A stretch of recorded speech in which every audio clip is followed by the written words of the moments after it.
You know, I'm human just like everyone else. Like, things do hurt my feelings. Kim K opening up about online haters.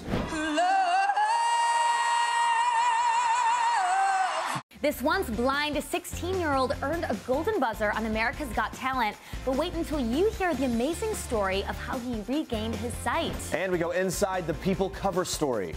The girl on trial for her boyfriend's suicide. Why did she send chilling texts encouraging him to kill himself? Former Bachelor Ben Higgins defends Bachelor in Paradise in the wake of the show's sex scandal. Bella Thorne is coming clean about her adventures in Cannes with a hard-partying Scott Disick. Plus, rough night star and heartthrob Colton Haynes gives us exclusive details about his upcoming wedding. It's already planned. Is it? It'd be insane, yeah. And the stars of Descendants 2 are here live all morning.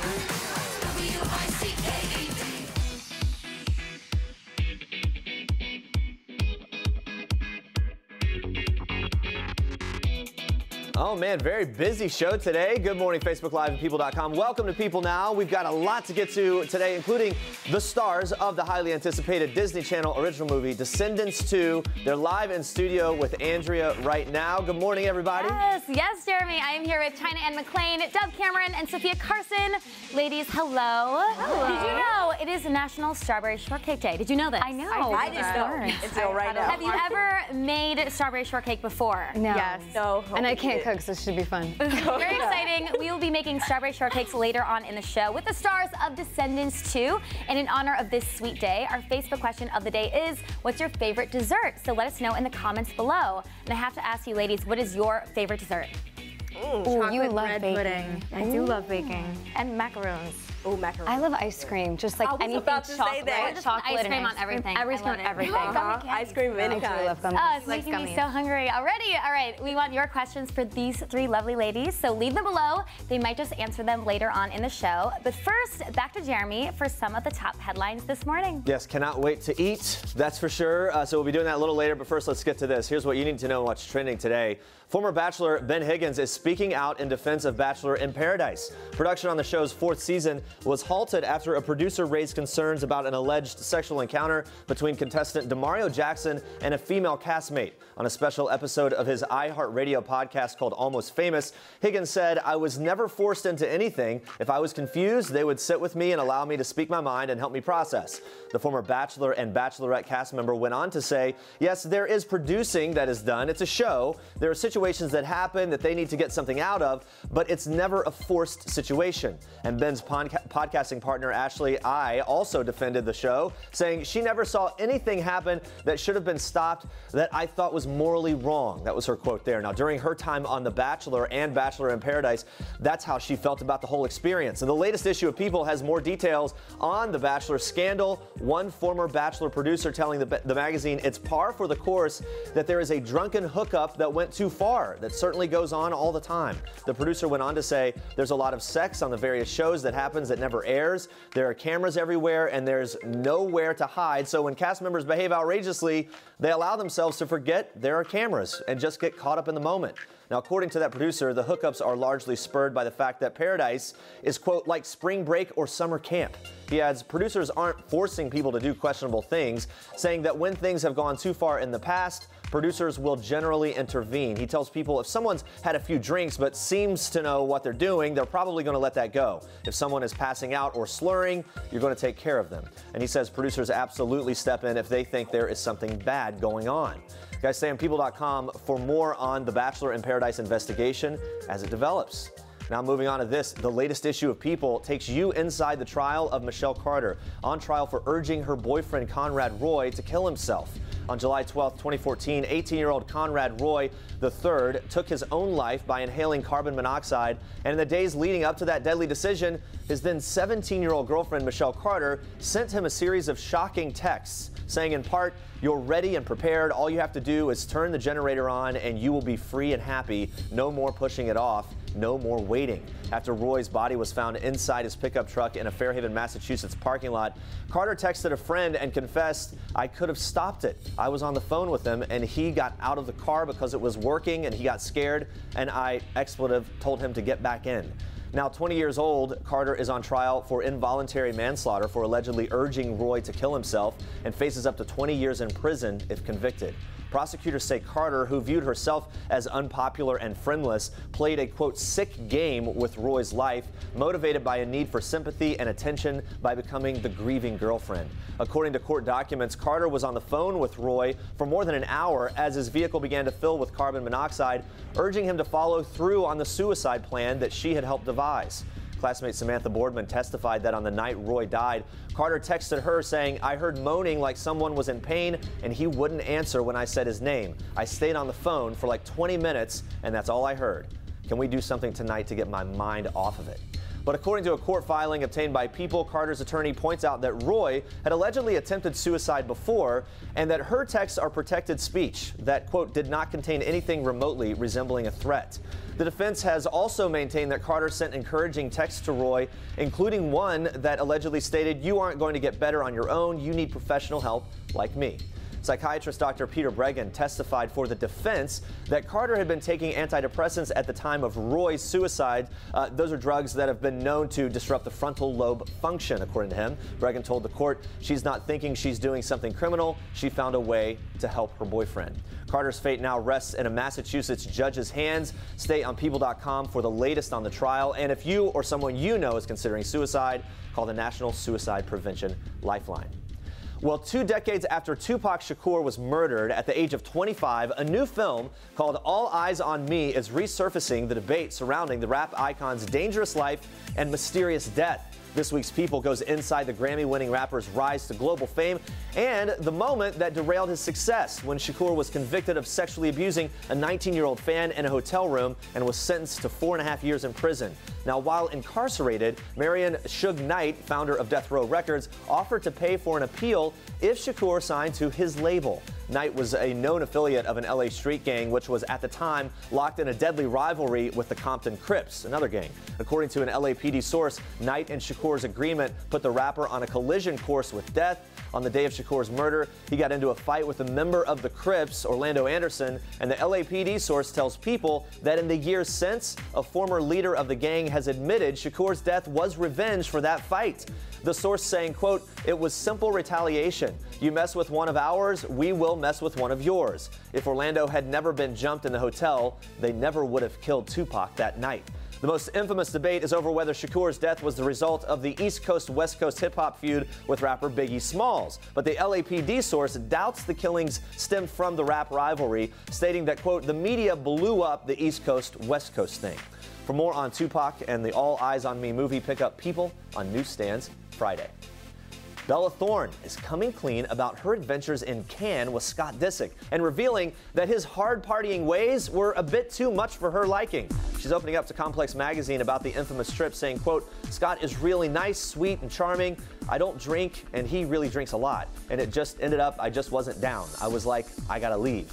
She goes on to say, "We were at Cannes a day and a half before. I was like, I'm booking my flight and leaving. I love to go out and to have fun. I love to dance, but I just don't party hardcore like that, and it was way too much for me. I was like, whoa, this is not the way I live my life." But that's not all. Thorne did clear up speculation about those pretty handsy Cannes photos, saying that Disick was just fixing her bathing suit top after she had a bit of a wardrobe malfunction. She said this, here's her quote, "That's very nice of you to actually not sit there and stare at my nipple because my boobs are big. They come out of my shirt all the time. You can't keep those suckers down." There you go. Now you know.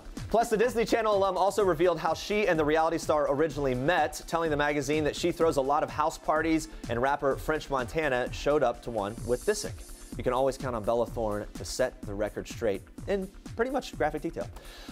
Jack from This Is Us has become everyone's favorite TV dad. So when People and Entertainment Weekly's editorial director Jess Cagle sat down with Milo Ventimiglia for an interview that's streaming right now on Penn, he also talked to Milo about all of his characters, the death and everything surrounding that, and the fact that everyone just wants to know how he dies. Watch this. I remember the first time it happened. It was the day after the finale, and I was taking a meeting, and I was walking across the studio lot, and a guy said to me, he goes, "Hey man, great show." I said, "Thank you very much." And he said, "I was a little bummed though last night. We didn't get to see how you died." And I stopped, and I walked over, and I put my hand, I said, "I'm Milo." And he said, "Hey, I'm Jim." I said, "Jim, I want you to think about what you just said. You're upset you didn't see a man die." I'm that man. Think about that. And he was like, yeah, I see your point. But still, and I'm like, okay, I'm not going to win this. He might have been a serial killer, and you just risked everything. I know. To say that to him. I know, maybe. I get that it's fresh because TV audiences are savvy, and especially in the world that we live in today with social media and digital and internet, everybody wants all the information. They want it now. I feel like this show is getting back to that appointment television where you're going to clock in once a week, you're going to pay attention, and then guess what? You're going to wait one more week, just 7 days. So that information, that desire to say, hey, I want to know how Jack died, well, you're just going to have to wait, be patient, because when the answers come, like, you'll be satisfied. Love him, love that show. Let's check in with Facebook Live in honor of National Strawberry Shortcake Day. We want to know what your favorite dessert is. Yes, Michelle says her favorite dessert is red velvet cake. That's mine too. All right, well, Edward says my favorite dessert is red velvet cake. Oh, wow. And he's wondering what is China, Dove, and Sofia's favorite animated Disney movie. So okay, yes, let's check in with the stars of Descendants 2 who are taking your questions this morning. Hello, ladies. So that's the question for you. What's your favorite animated Disney movie? Edward is dying to know. Oh, my goodness. That's tough. Animated Disney movie. That's tough. I'm gonna go with Frozen. Frozen? Frozen okay. as of now. So good. Yeah. Pocahontas is really good too. Or Beauty and the Beast. Beauty and the Beast is like classic. You love Belle. I love Belle. Love Belle. I think this answer means you ladies love every Disney animated movie. Everyone. And John asks, China, Dove, and Sophia, what live Disney remake would you want to be in, like Beauty and the Beast? Snow White.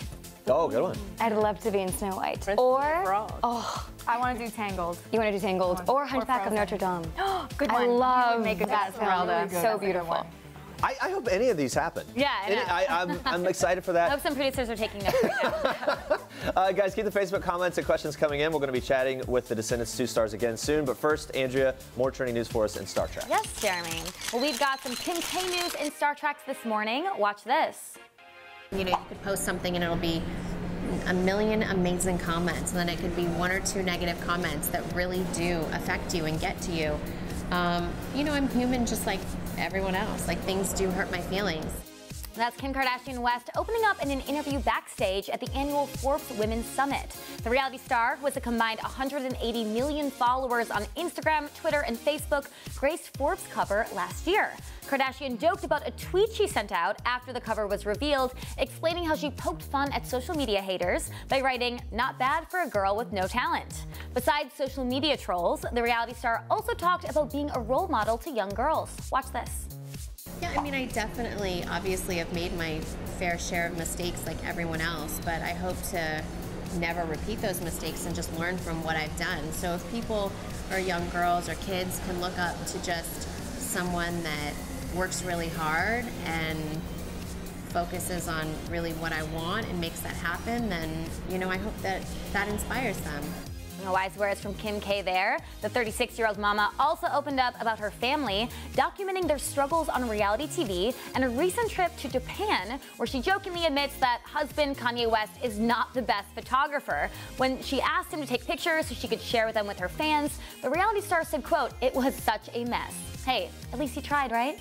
All right, guys, now watch this.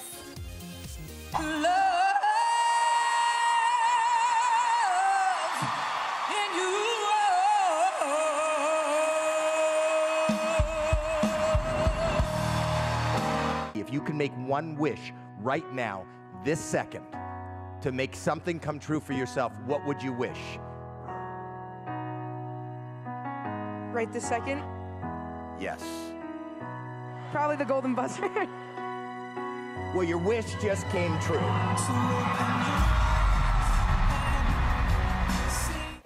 That 16-year-old Christian Guardino earning a golden buzzer from Judge Howie Mandel on Tuesday night's episode of America's Got Talent. The Long Island teen delivered a very soulful rendition of the Jackson 5's Who's Lovin' You, and safe to say that the crowd and the judges went wild.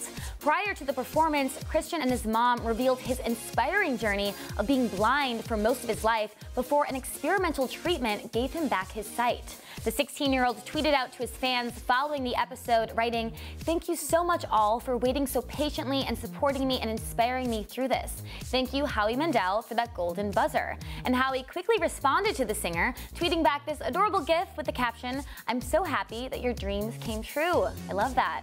Well, Christian is the third contestant to receive the Golden Buzzer so far this season. Cannot wait to see and keep watching to see who is next. All right, moving on to some baby news.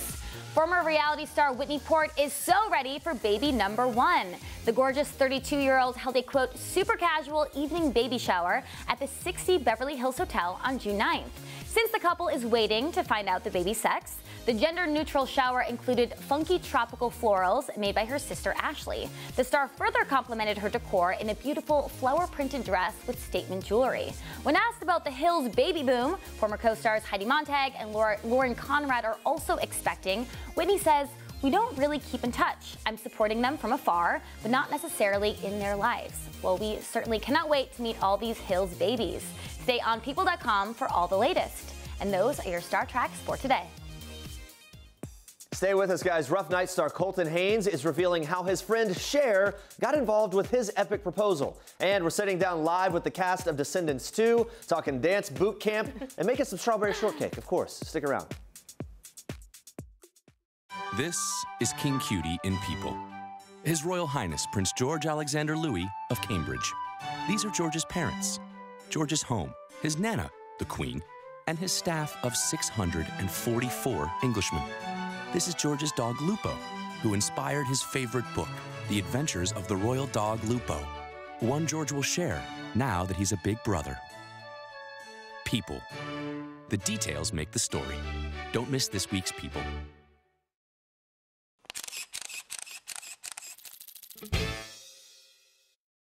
Evil is the only real way to win.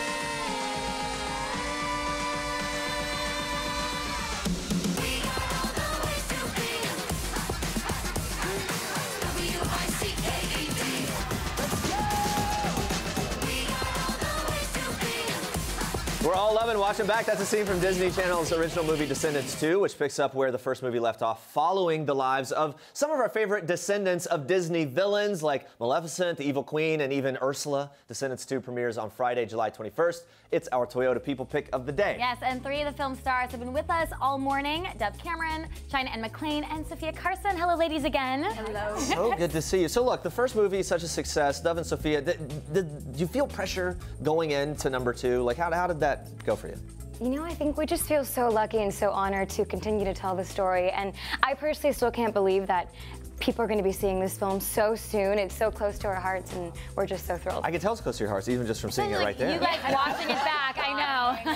They're doing the moves as it's playing out. You still remember? Yeah. Now, China, what was it like being the new kid in town? Kind of jumping into this cast after the first movie was such a hit. Yeah, oh my goodness. I was actually really scared. Walking on set, but I was. Yeah, walking into rehearsal for the first time, I was like shaking in my boots a little bit. I was nervous. But everybody was so nice and like so welcoming that after that I was like, I can do this. I felt way more comfortable after, you know. Well, look, so here's what I guess, and maybe they told you this, or maybe you all have your own method here. You're playing the descendants of villains. How do you sort of tap in and find inspiration for the inner baddie? I think that, I don't think that there's any one human being that is straight good or bad, and especially you can't play a character like that. So I think in order to give like a villain depth, you have to sort of give them intensity and backstory and emotion. A reason for doing what they're doing. Yeah, exactly. Yeah. They can't just be one tone, right? All right. Yeah. Right, that makes sense. And to make these villains relatable. Yeah, that's the most fun. Yeah. I think we all have fun studying our parents. Oh yeah. That makes sense. I have fun doing that. Yeah, that's the cool part. Is it deals with heritage characters. It's pretty amazing to be able to tap into Disney history. Yeah. Y'all got to work with Kenny Ortega and any movie with him. There's a lot of dancing. How is it being put through a High School Musical type of boot camp with him? It's the best. Yeah. Like every morning for about a month, from like 8 a.m. to 8 p.m. we would just dance all day long and also learn how to sword fight. Yeah, it was like all sorts of other things. Yeah, it's a real boot camp. Yeah. So in the boot camp, apparently they did not keep you or teach you how to prevent yourself from falling off a table during a scene. China, I hear you fell off a table. Almost fell off a table. For What's My Name, right? You put me on the spot right there. Okay, there's a part in What's My Name where I literally have to pirate surf across this long bar. Casual pirate surf. And casual pirate surf. I did no big deal. Yeah, I was in heels, so see, that's it. That's the part right there. Yeah, I slipped a couple times. I slipped a couple times. All right, no big deal. It's worth it though. It's so epic. It's really incredible. It looked like a lot going on. I'm surprised that's all that happened. Thank you so much. Great job. I imagine you guys must be so exhausted exhausted from filming and dancing all day. What was it like when you were done being on set? Would you go out? Would you hang out late? Would you go to bed? Like, what was that whole deal? I feel like I would just sleep. I'm kind of a grandma, so I would like sleep, like eat, go to the gym, and go by to bed. 9. Well, because we'd be up at like 4 or 5 in the morning. You know, our wigs take about 2 hours. So Look at social media. Real life friends. I love that one. This is so cute. We would always, China and I and the boys would always end up at this restaurant across the street that stayed open really late. And Okay. Just fries. Just fries. Just fries. So obviously, hearing you talk here, seeing the social media posts, you all got super close while filming. Dove, I hear you really know how to make an entrance and would even carry around like a portable speaker on set so everyone kind of... I was just talking about that this Yeah? morning. Well, yeah, because see, Descendants is such an intense experience every time. You have to keep the energy up. Okay. And like if you're playing some mellow music in the morning, it's like you got to set the tone for the All right, day. so early in the day, what's a go-to jam? It depends on what her mood is. Like, it's from everything. It ranges. It ranges. I am the psycho with the speaker in the car. It's like really heavy rap a lot of the time. No, it honestly is. Yeah. Wait, we had the Suicide Squad. Suicide Squad soundtrack that was playing the whole film. Because it kind of gave us that villain vibe. Yeah, that makes sense. I guess it would tell you what kind of mood she's in. Like, oh, we need to steer clear depending on the So song. funny. Oh my God, I'm like a mess really on set. angsty song, like, stay away. Also just something to wake you up that early. It's true, it's true. That's so funny. You guys have all been in the spotlight for some time now with everything about your lives out there. Everyone seems to be so interested in everything you do, who you're dating. I can imagine. How do you juggle that? Like dating when you're in the spotlight like that? I personally like to keep things really private, but you know, I think for everyone it's different. So in that case, who are you dating and what did you guys do? Yeah, I know. Just kidding.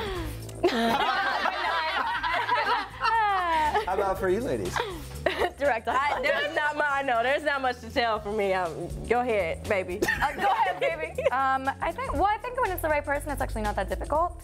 Because I don't know, when something's easy, it's just easy, no matter what your life circumstances are. And when you're like super in love, you kind of find the time. Okay. But it's just funny that like anything you post, people jump to conclusions. I think you just posted, it was like a picture of Johnny Depp with, it was like from a movie, and people like freaked out, being like, was that you? Yeah, it's just nuts. Yeah, I know. What? Yeah, a lot of people. I just love that classic photo It's of Johnny gorgeous, and Winona. absolutely. I love that. And then photo. people thought it was like you. It was just people. Yeah, it was just funny. Yeah, they thought it was me and Thomas. Yeah. And it wasn't anything like Not you even guys. close. Yeah. Fans want to know, and if you don't tell them, they'll just make it up. That's the thing. Yeah. So look, all three of you have worked on Disney Channel shows, TV, movies. You interact with people like Miley Cyrus, Jonas Brothers, Selena, all those types. Any memorable moments from any of those other Disney stars?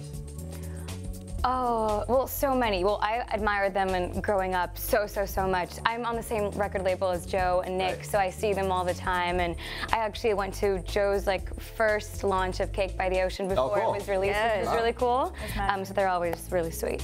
I had breakfast on Selena's floor once. Oh yeah. I think that's kind of my only. That's pretty cool. Yeah, that is really cool. nice. She's super nice. When I was like, I forgot how old I was, maybe like 11. Nick Jonas gave me a guitar, one of his old guitars. Yeah, Hey, right big deal. Yeah, I have it at home. Yeah, stop it right now. I'm just trying to get on y'all's level. But yeah, that was pretty cool. So where's that guitar? Is that at home? Oh, it's at home. Yeah, I use it in the studio. No, I use it all the time. She's like, I don't know. I have it. I stole it. Those are some great stories, though. I don't think we can't top any of that. The trailer. We love following you guys on social media. Dove, you recently spoke out in a series of tweets about loving yourself. How do you three handle any haters out there? What's your advice to people that may be struggling with that? I think that anybody who is wanting to cause negativity for anyone else obviously has a great pool of negativity within them, and so rather than feeling like it's about you, you have to understand what you are kind of igniting within them, and so then it kind of removes the kind of guise that you think it's personal, and then you don't have to feel attached to their opinion anymore. Wow, really? It's about them. Great advice. That's really good. Guys, thank you so much for all of this. It's you great guys. talking to you. We don't want you to leave. But first, make sure you check out Descendants 2, Friday, July 21st. Yes, and the ladies will be back in a little bit to answer your questions and make some strawberry shortcakes, so stay tuned. More importantly. This is Jennifer Aniston, who told people her beauty secret. It's called water. This is Julia Roberts, who confessed her $1 million beauty treatment. It's called sleep. This is Courtney, who escapes to the spa. And Michelle, who swears by good lighting. And this is Beyonce, who woke up like this. These are people's insider trading tips to beauty from the world's most beautiful people. The details make the story. Don't miss this week's People. Nigerian schoolgirls Joy Bashara and Lydia Pogu survived a night of pure terror in April 2014 when they were taken captive by insurgents Boko Haram. The new People Entertainment Weekly special, People features Boko Haram, Our Journey to Freedom, is streaming right now. And here's a sneak peek of Joy and Lydia opening up about that harrowing night. Take a look. Like, we want to like run, but like they dress up like a police, like a soldiers. Then we thought they are soldiers. Then they said, like, we come here to protect you. I just looked at the gate, I'm like, no, these are not policemen, because they never come in this much, and they don't look like any of the policemen either. So from there, all of us realized they are not. We realized that they're the Boko Haram because the way they describe themselves and say something, we know that it's them. They told us to keep quiet or else they're going to kill us. So they started to shut their guns up on top of us, making us to keep quiet. So all of us were just scared. We were holding each other, just squeezing in. We were all scared. They're like, okay, stand up. And we all got up. They would ask us to follow them. We should go with them. When we tried going with them, some of us are running. Like, some of us are running through different directions. Then they went and put us all back together and said, okay, you all have to cooperate, or else we are going to just shoot any girl who followed a different direction that we didn't point. She really just sets the tone and sets the bar really high, and everyone just kind of met. It was really great to see her in such a comedic role, but she also did her own stunts in the movie, and she was really, you know, always laughing and just always smiling, and just being around all these other comedians, I think, just really made her even more funny. Sure. She's naturally funny. So. I heard that she was pretty game for pretty much anything, even in some of the more maybe spicy scenes. Yeah, she was like, yeah, she had no problem kissing the director's husband multiple times. Neither did he. I wonder, yeah, we were like, Paul, did you write yourself into that? And he was like, no, Lucia wanted me to do it. I'm like, yeah, right. Well, it looks like Scarlett Johansson really can do it all. That's Colton Haynes opening up about working with the star on the set of Rough Night. But when he's not acting alongside A-list actresses, he's hanging out with legendary music icons like Cher. Yeah, no big deal at all. Haynes opened up to me about their relationship, how she came into play for his fiance's epic proposal. Watch this. We were watching Steel Magnolias on the big screen on the beach with like candles. I thought it was just Jeff being Jeff because he's super romantic. Then Cher popped up and I was like, what is Cher doing? Because I know that they're friends, and I was like, this is weird. And then she sang I Got You Babe and like said, you know what to do now, you know what to do. And I was like, wait, what?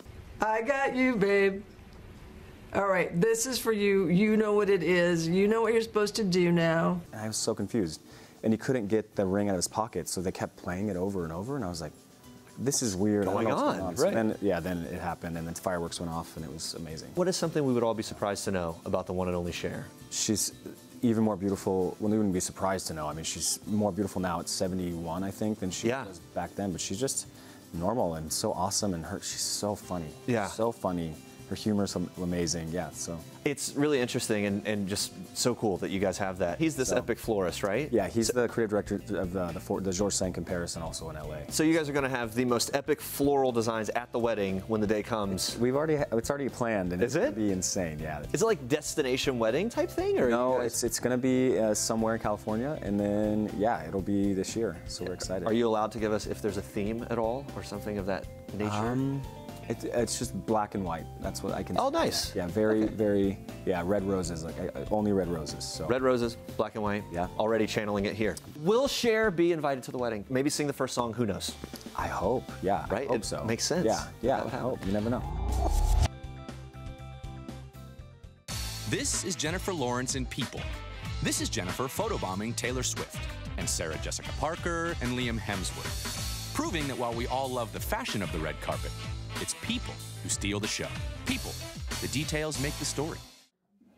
We are back with China, Dove, and Sofia from the upcoming TV movie Descendants 2, and we're about to dive in and make some strawberry shortcakes in honor of National Strawberry Shortcake Day. Ladies, are you ready? Hey, kind of. ready. All right. I know. I'm nervous. I think how we start, we all grab a slice. Yeah. Has anyone ever made strawberry shortcake? No. Me either. Learning as we go. How's it smell? Amazing. All right. I love angel food. Are you big dessert women in general? So big. Oh Okay. my God. So you're happy. Can I be I'm going to be the whipped cream guy. Ooh, And of course, course, we are also on Facebook Live. Hey, if you want to ask questions for the ladies, go ahead and send them in. Yes, we have some more questions for you from our viewers. So Savannah asks, for Dove, China, and Sofia, who's your favorite Disney villain? Ooh. Oh, that's a good question. I'm not even gonna lie, I love Maleficent. Yeah, and I love the evil queen. Yeah, we're all gonna go with our parents. Yeah, but we're not biased whatsoever. I think we all liked them though before we played their daughters, which is kind of cool. Yeah, All right. definitely. All right, fork out those strawberries while I ask you the next Now, question. do you put the strawberries just in You can put them anywhere, guys. The great thing about strawberry shortcake is you can do it however you want. And Great. truthfully, these ingredients, Yeah. it can't go wrong. Am I- Sam asks, what is your go-to beauty product, ladies? Down the line we go. Beauty product. Go-to beauty product. Does it have to be super specific? Oh, you have a lot. See, I always say like water, many things. sunscreen, and chapstick because I feel like if you have a healthy, good base, everything else looks really good on top of it. Water, sunscreen, chapstick. Hydration is key. Hydration. Mascara though. I was gonna say I love Like if you mascara. if you could only have one beauty product, what would it be? Ooh, a nice nude lip is always great. Oh, good call. Oh, red lip. Go with like a tinted moisturizer. The nude Oh, yeah, that lip, is red so lip, you, red right? lip. Yeah. Are we feeling good about these? I think I did it. Wait, there's literally a thing of sugar. one Can somebody- strawberry. okay, yeah. Sorry, China. You No, hate I'm strawberries, apparently. Yeah, apparently. Skippy with Wait, do I just do these. that? Oh my gosh. That looks good. Thank Ladies you. in general, I want to know this about breakfast for you. Are you a savory breakfast person or like a sweet breakfast person? Are you Definitely savory. Savory, like the eggs and Savory. bacon Yes, kind of thing? absolutely. All right. Now, are you guys coffee drinkers with your early mornings? The coffee, tea? Oh, right there. Coffee drinker. I don't drink caffeine. I literally So, like literally, if I have a sip of like Coca-Cola, I'm like buzzed for the day. Okay. So I always stay away. So that's surprising. No caffeine, and you had those really early morning call times for Descendants too. How do you wake up in the morning? Smoothies. Fruit smoothies. Yeah, I try to eat healthy and smoothies. I get my energy from fruit. I'm really cool. Okay, wow. All right, should we? Good for. Oh, is this it? Are we doing Speaking it? of energy, Are we just? Oh, you just grabbing it and going? Oh, okay. A little bit. We're gonna Mine's enjoy just these. whipped cream. Thank you guys so much for watching. Be sure to catch us again tomorrow, 8:30 a.m. Eastern. Nickelback frontman Chad Kroeger opening up about his relationship with his now ex Avril Lavigne, some of the music they're collaborating on, plus Jacob Tremblay and Jaden Lieberher. Join us for their new thriller, The Book of Henry. Yes, thank you guys so much for watching, and happy National Strawberry Shortcake Day. Bye, guys. See you Descendants too. I love Jacob Tremblay. these strawberries are amazing.